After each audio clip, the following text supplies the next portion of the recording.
Well, let me go into a technique now. And this is one of my favorite techniques, and it really kind of hits on this idea of intelligence. How do we go in and create a technique that is unbiased, that reveals possibilities, and gets us thinking a little bit bigger? What we're trying to do here is answer a simple question. And if you're watching me and listening to me on Async right now, please write this down on a yellow sticky, on your notes, somewhere where you can remember it. The big question here is, what is possible? What is possible? If you want to be an innovative thinker, you have to ask yourself that question every time you hear somebody say something or make some statement. We are so led by data and information, the things we see on television, the things that we pick up on Instagram, on Twitter, everywhere, and we say that must be the way the world is. You have to step back for a minute and say, that is one possibility. What else is possible?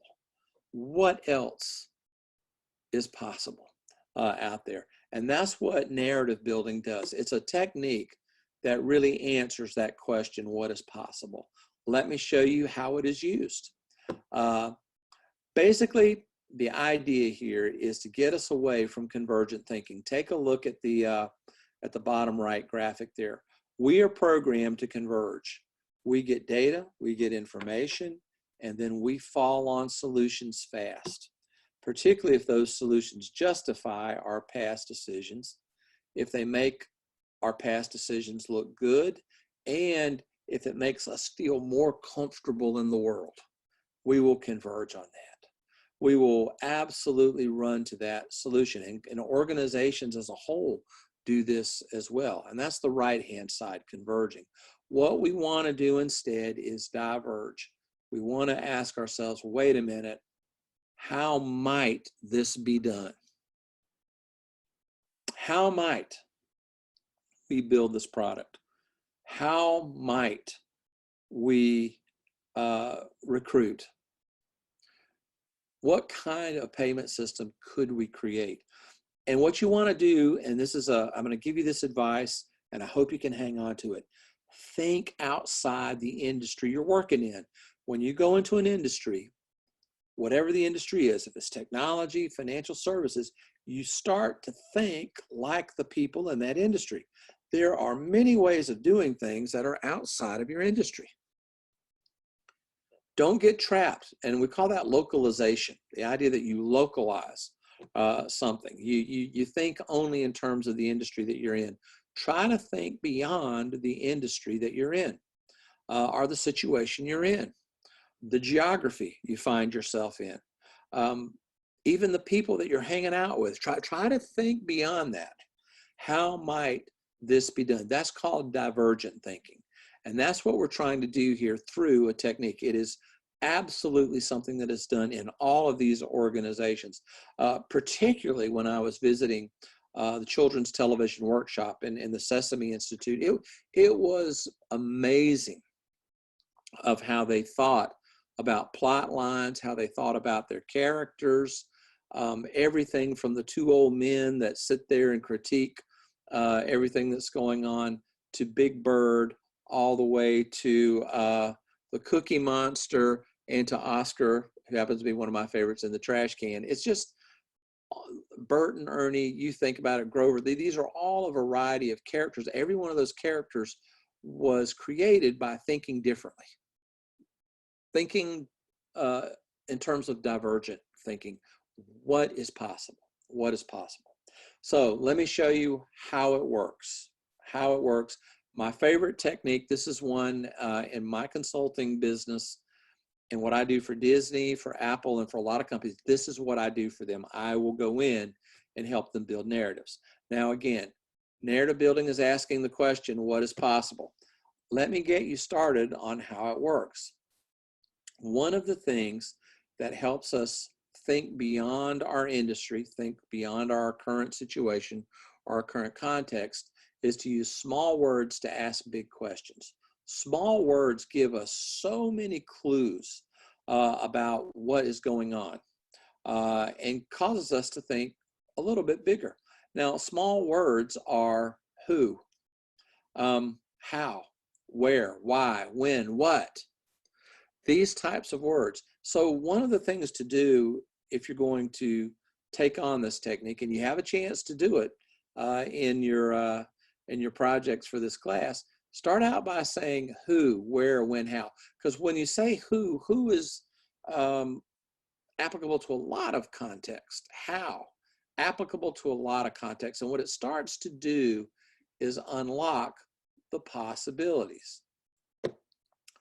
Now, how do you build a narrative? Well, do you see these dimensions? First of all, you got to develop a question of interest.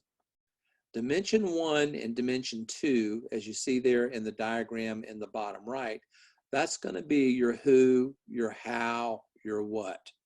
So those small words go on those red dimensions. Number 1, develop the question of interest, though, before you even get into the who, how. You got to create clarity, challenge assumptions, see things in a new way. We tend to ask small questions. What you want to do is ask a bigger question. And I'm going to show you this. I'm going to give you some examples of this technique, and you'll see exactly how it works. But what's really interesting is you got to gather data to develop the right question. We typically jump in and get the question before we really understand what the question should be. And when you do that, you ask small questions. You want to ask a bigger question. Step number 2, choose 2 broad dimensions that frame possible solution space. That's your who, how, what, when, where. So dimension 1, 2. Dimension 1 might be who. Dimension 2 might be how. Now, it doesn't have to be that, but you choose those words based on the problem you're trying to solve or the challenge that you're trying to unravel. Make sure that the dimensions aren't closely related. If you can't use who on dimension 1 and who on dimension 2. You use 2 different words. Frame the dimensions as extremes. So take a look at dimension 1 there. We have one extreme of D1, the other extreme of D1. Now, what we could do here, let's just say we were asking the question, how might we recruit new personnel? Dimension 1 might be who we recruit. One extreme of who we recruit could be traditional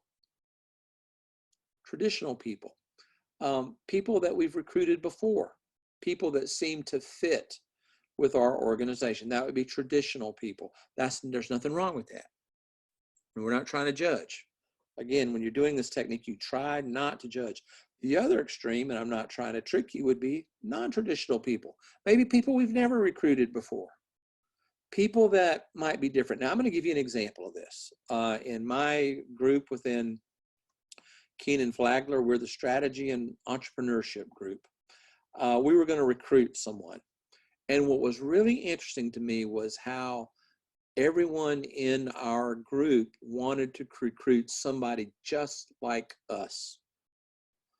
Went to the same schools, had the same ideas about research. You know, heck, they may have even looked like us. I don't know.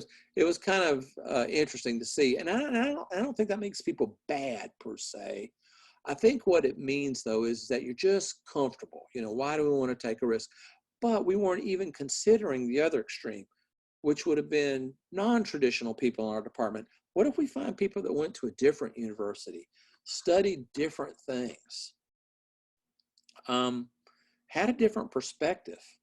One of the guys that applied for our position, his area of strategy was Formula One racing. I just thought that was unbelievable. I mean, to me, that was way cool. And it was the other extreme. It was non-traditional. He had gone to Bocconi, which was a school that we had not recruited from before. And this guy just had very different from us. And it was amazing. I raised my hand and said, why don't we consider, candidates that aren't like us? Why don't we consider candidates that are very, very different. I mean, I think we got enough of us. There's so many of us. I'm kind of bored. Let's hire somebody else. And I'm just going to have to tell on my department. I was amazed at the reaction I got. It was like, oh my God, is there any way that we can ask him to leave the room? Don't be surprised if you find that reaction in any organization.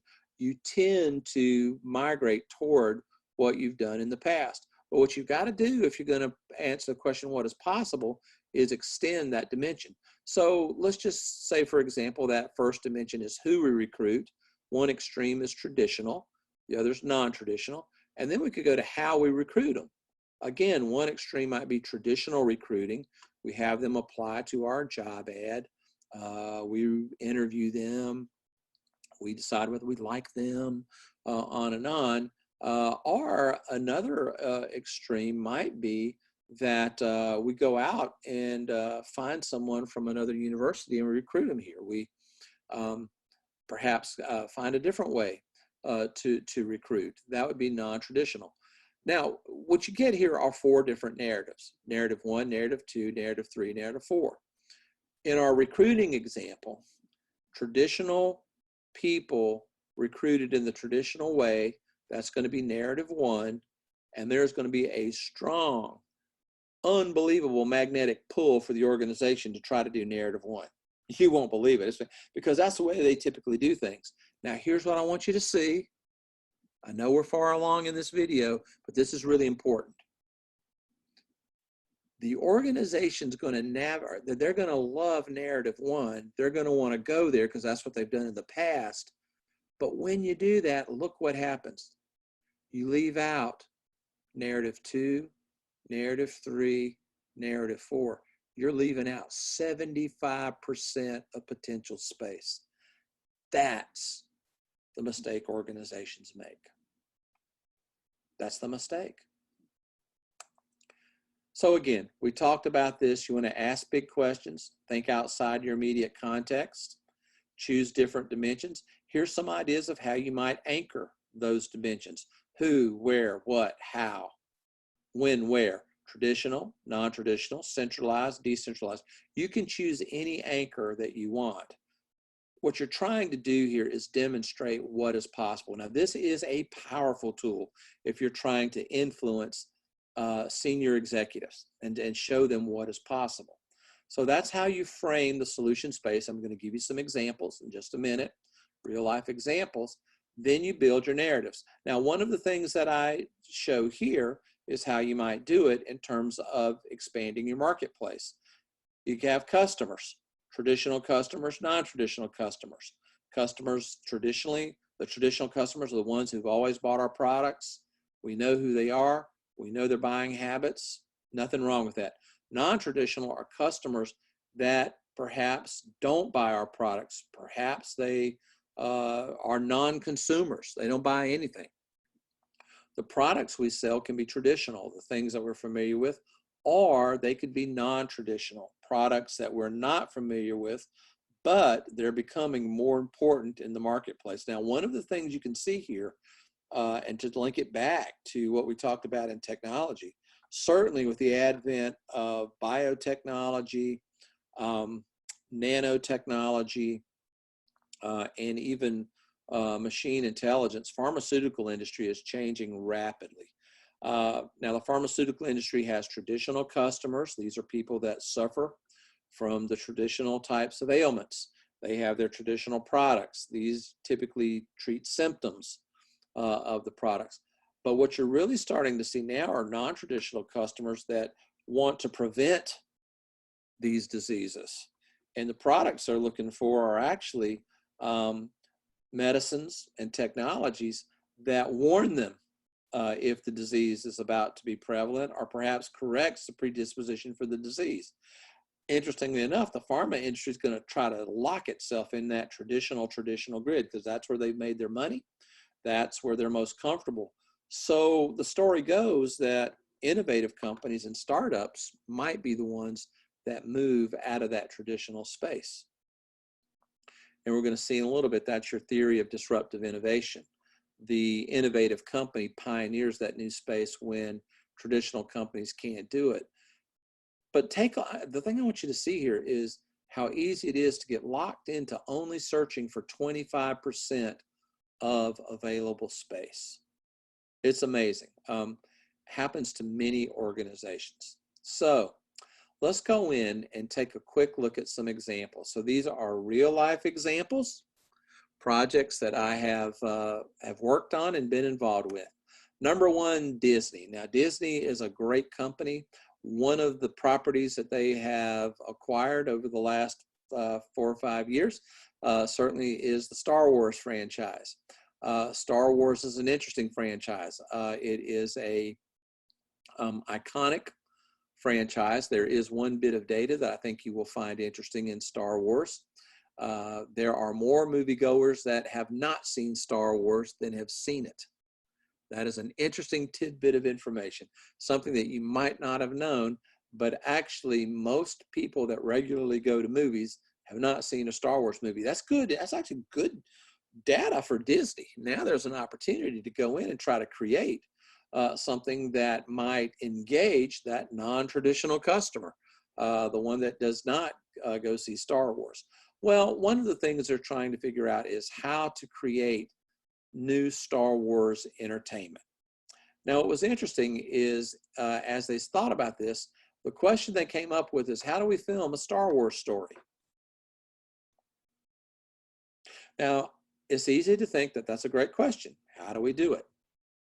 How do we tell a story in the Star Wars universe? The problem is, my friends, that is a small question. When we think about filming a Star Wars story, all we're going to do is look at the previous Star Wars movies. We're going to lock ourselves into that traditional product, traditional customer space and say, well, let's just produce more movies like it. A bigger question, a better question, and this is what I really want you to see here, is how easy it is to get locked into small questions. A bigger question is, how do we tell an amazing story? Think about it. How do you tell an amazing story? If you start to think about stories rather than Star Wars stories, take a look at the difference. If you film just Star Wars movies or think about Star Wars, you're locking yourself into only that type of movie. But if you think about an amazing story, think of all the stories that have been told out there, from Harry Potter to The Godfather, Phantom of the Opera, Jonathan Livingston Seagull, Cirque du Soleil, Alex Haley's Roots, and I have to put this in there, you may not recognize it, Pink Floyd's The Wall, an incredible story told in music. It's amazing that there are many different ways to tell a story, but look at all of the art that is available to us if we just ask a bigger question. I hope you can see this is a really important visual right here. It really shows you the difference when you ask a bigger question, an amazing difference. Well, let's go in and create some narratives around it. Well, if we're thinking about a story, what are the core elements of any story? Remember, using those small words. What is told? The content of the story, the plot. It could be traditional or it could be non-traditional. Now, the reason I chose this, and again, what goes on here is I'm going to create this and I'm going to show it to Disney people and they're going to talk about it. And they're going to come up with the idea of what they do. But what I'm trying to do here as consultant and facilitator is show them what is possible, what has been done. So what is told, and then another way to think about it is who tells the story. So the two words that I chose were what and who. There can be traditional storytelling and non-traditional storytelling. Now, one of the things that I want you to think about here is think about how Disney has made their money. Typically in traditional storytelling and traditional stories. So you know where I'm driving.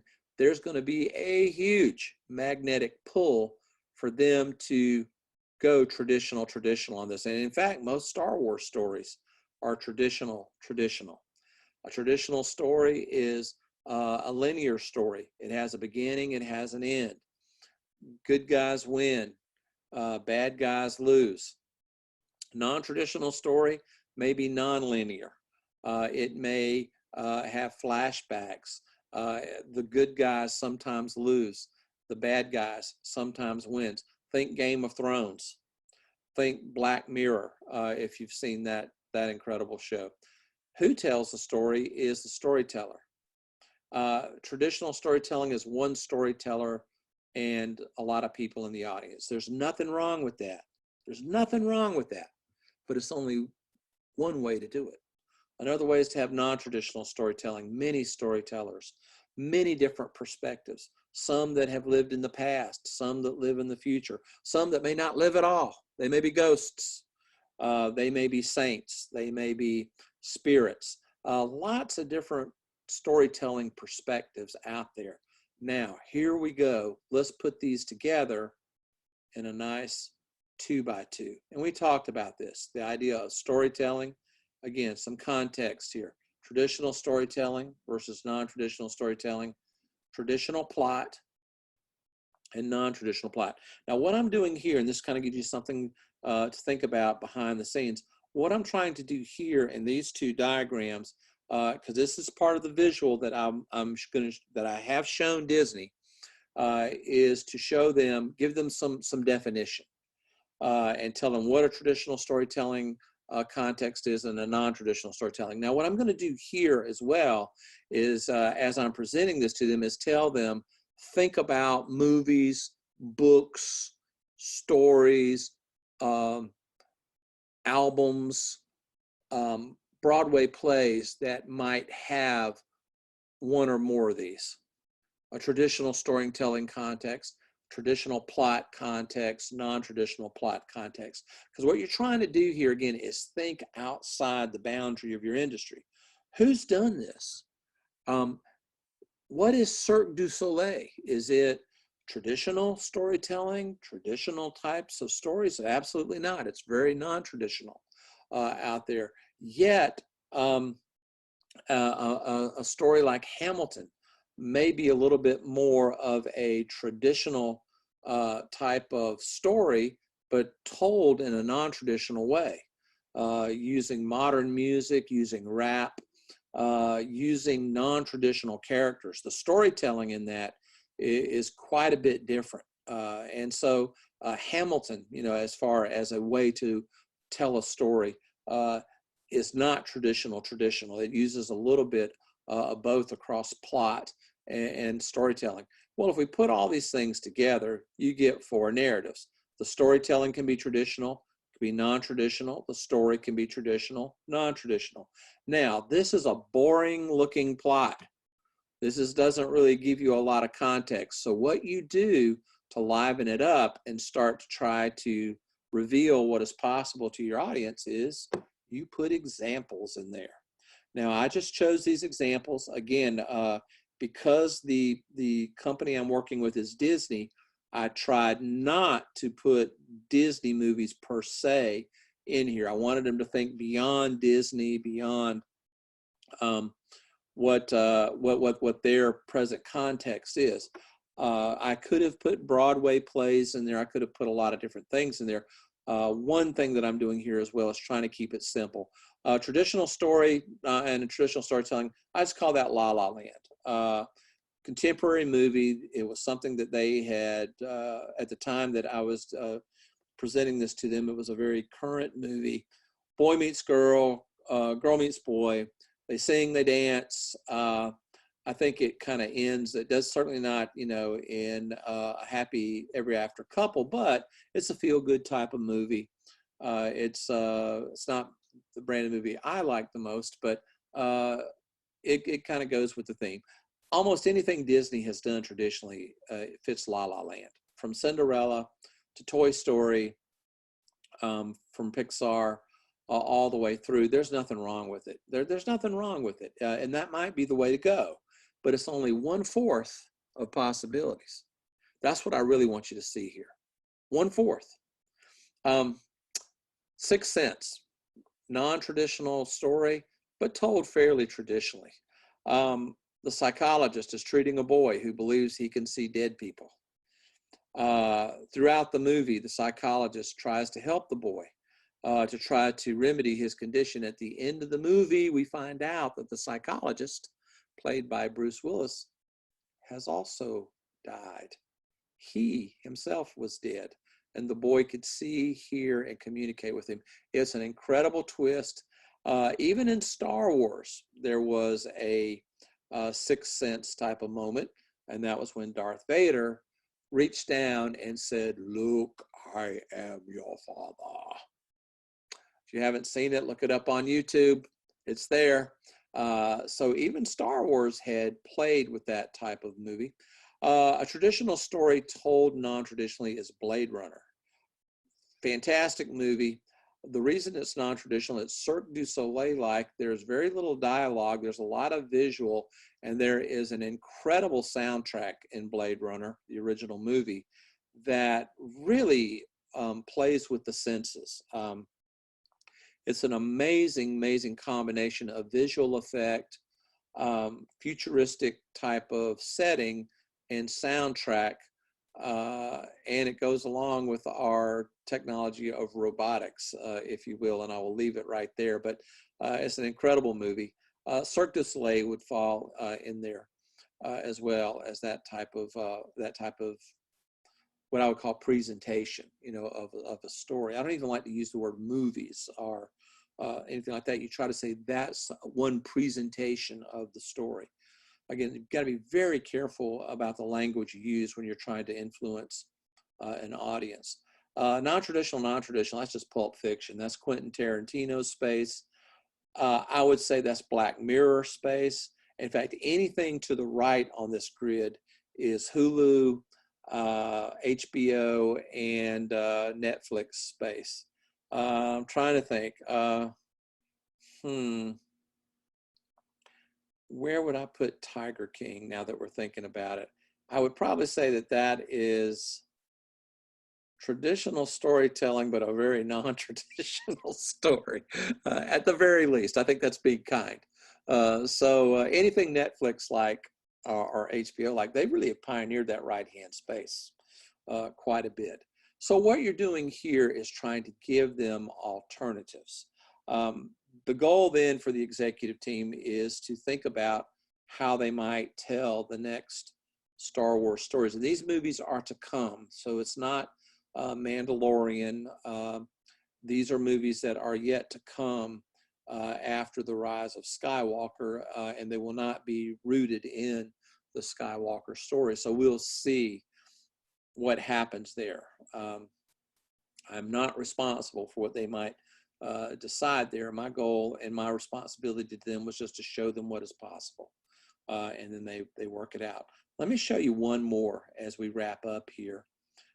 And this is one that I was totally involved in. This is Apple iPod, and this is one that I just took right out of the work that we did years ago on the iPod project. Now, what we were trying to decide here was how to build an Apple iPod. Now, what we did here is we looked at how do you build anything?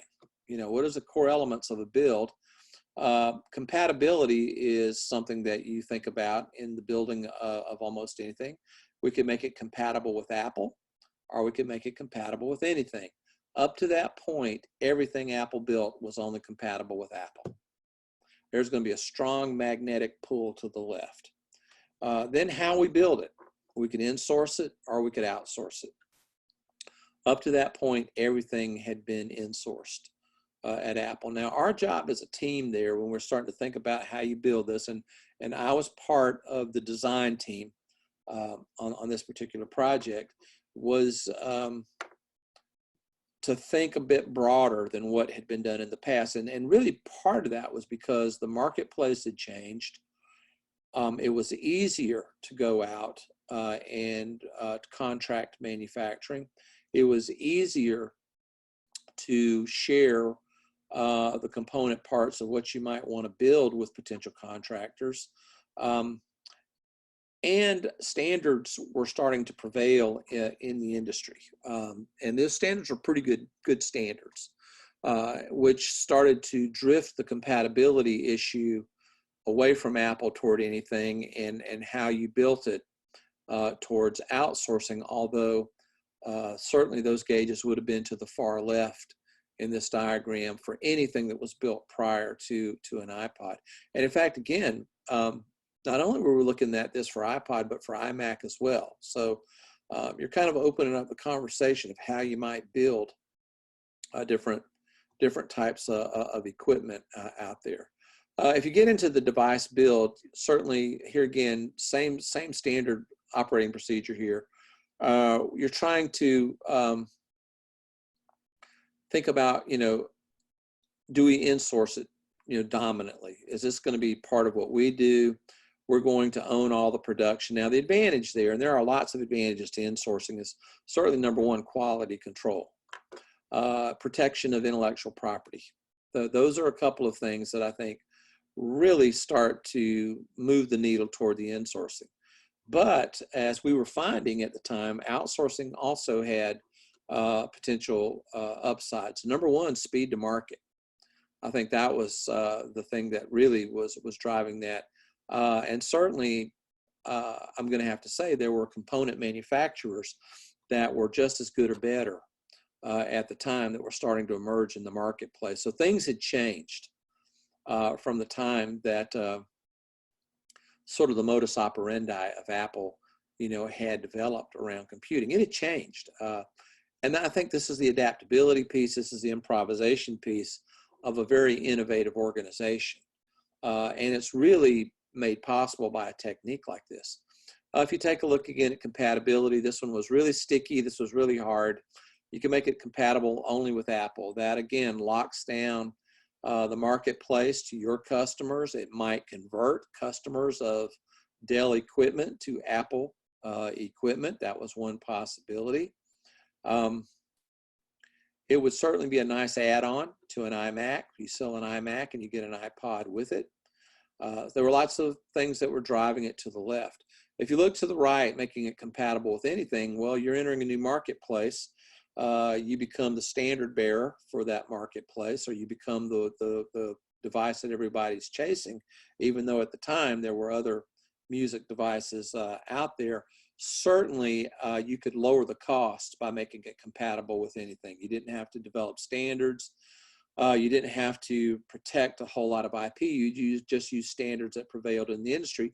And there was an attractiveness to being able to work with Dell and other equipment at the time to perhaps, again, drive some of that brand recognition over towards Apple.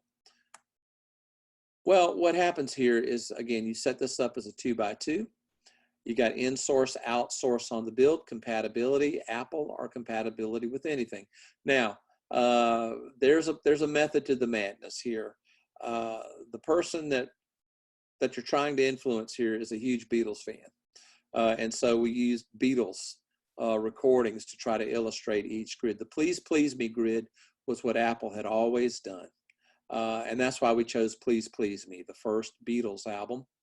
And I'm going to have to say, I was not, I came to musical awareness after the Beatles. So my musical awareness started in the late 70s and early 80s. So I was not exactly aware at the time of all the Beatles recordings, but that was the first Beatles album. And it was chosen basically because we felt like that was what we'd always done in the past. If you move over to the right, the Sgt. Pepper grid, Sgt. Pepper's album was a record that had a lot of different musical influences on it, compatible with anything. That was sort of speaking to the compatibility, but it was a uniquely Beatles album, which got to the in-source piece of it. The Magical Mystery Tour was basically you make it compatible with Apple, but you go outsource. Magical Mystery Tour, because that was going to be quite a feat to be able to do that. But the company that had pioneered grid number 3 was Dell in their desktops. So that was known. It was known that there was a way to do this, to outsource and yet make it uniquely Dell. And so that was something that we were aware of, something that we thought about, and there were cost economics and a lot of information about that. Grid 4 was Revolver. Revolver was a totally different album for the Beatles. Seemed to be compatible with a lot of genres of music, and they also started using outside musicians in the Revolver album to give them orchestra, arrangements that had orchestra, and Billy Preston, who was not a Beatle, starts to enter the picture in the Beatles recordings, and so we chose Revolver. Now, interestingly enough, you can't just build one of these pretty grids and call it a day. We did enormous amounts of research around each one of the grids. We knew exactly what it costs to build and sell a Grid 1 type of iPod. We knew what it cost and what we could sell a Grid 2 for, Grid 3 and Grid 4. There were, I would say, at least behind each one of these grids, 100 to maybe a lot more, 100 to 150 pages of data, of supply chain information, of production facilities, and that doesn't even count the spreadsheets that were developed for this. This whole thing was put together in a matter of about 6 to 7 weeks, and then presented. The grid that won out based on the data was the Revolver grid, which was a totally different way of doing things at the time. You make it compatible with anything, and you outsource most of the build. Let me show you the supply chain that was developed for that particular build. Here it is. Inventec was going to be the lead manufacturer. They're out of Taiwan. Portal Player was going to be the brains. They were going to build the chip. They were going to build sort of the driver of what would become the click wheel of the device. We kept chip manufacturing supervision and quality control stateside. So eSilicon, which is out of Sunnyvale, California, they were going to do supervised chip manufacturing. The semiconductor manufacturing and memory was all going to be done Asia Pacific. TSMC out of Taiwan would give us the semiconductor factories, access to factories. Synaptics out of San Jose was going to produce some component parts. Toshiba at the time was going to produce the spinning disk drive with a promise of taking the product to flash drive as quickly as possible.